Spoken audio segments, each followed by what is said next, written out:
young biologists, let's check out this model right here that's showing DNA replication. So this is a different kind of picture than the ones we've been used to looking at, but I think once we build confidence about the DNA replication, we'll be able to look at pictures even that we've never seen before and make sense of the process that we know and we're confident in. So our topic is DNA replication.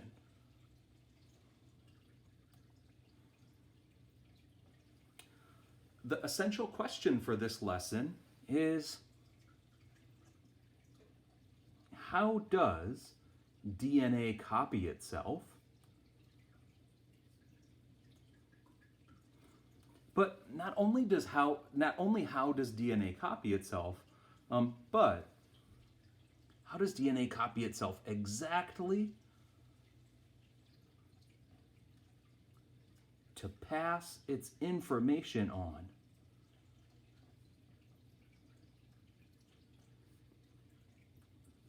What's crazy is that all of us were made from one cell, and that cell was made from a sperm and an egg coming together. And every one of the trillions of cells in our body have the exact same information. And that information was all copied and copied and copied and copied again from the very first cell that made us up. Now, this diagram right here walks us through the steps of that process and shows us some of the structures involved. So, the general description for what's going on here is DNA replication, and another name for that is just DNA copying. So we can write that in the box at the top.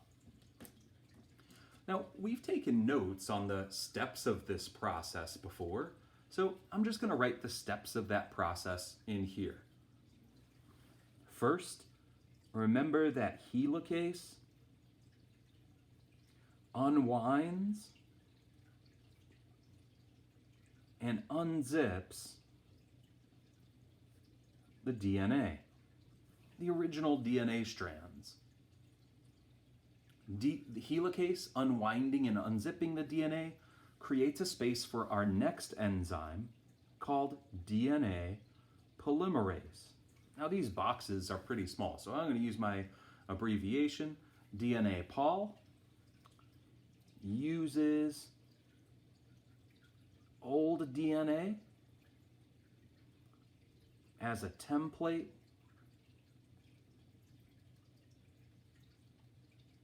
to build new DNA. And DNA polymerase is like a really good builder. It's an enzyme that can build about 10,000 or so, like maybe 1,000 to 10,000 new DNA bases, put them all in place, 1,000 to 10,000 per second. That's pretty crazy. But DNA polymerase can make some mistakes.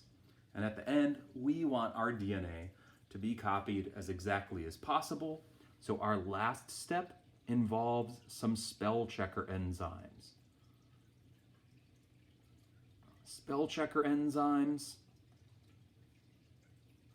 find and fix any mistakes. And those three steps are the process of DNA replication. So the end result that we have is two double-stranded DNA made of one original DNA strand and one newly built strand. All right, so that's our steps in our process. And this diagram is trying to show that process, but not in all of the steps where the diagram changes over time, But this diagram is trying to show all of those steps in one picture, which is really tough. So now it's saying identify these structures. So we've got to make sense of what's going on here. And let's see, structure 1, 2, 3, and 4 here. Well, 1 is pointing to this and this, and trying to make sense of what's going on here. Well, that looks like the original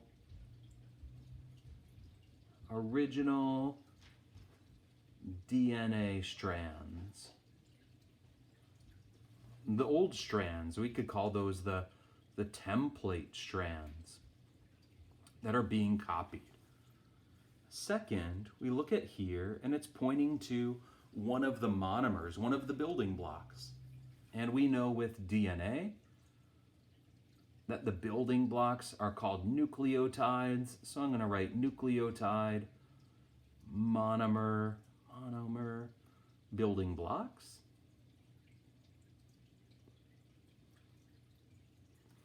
All right, step number 3, or structure number 3 here, is pointing to like this gray oval. And what could that be doing? We've got to take clues from this picture. And it looks like that oval is right where new DNA is being formed. And if we think about our process and all the structures that are involved, hopefully it makes sense to you that this guy would be our builder, DNA polymerase enzyme.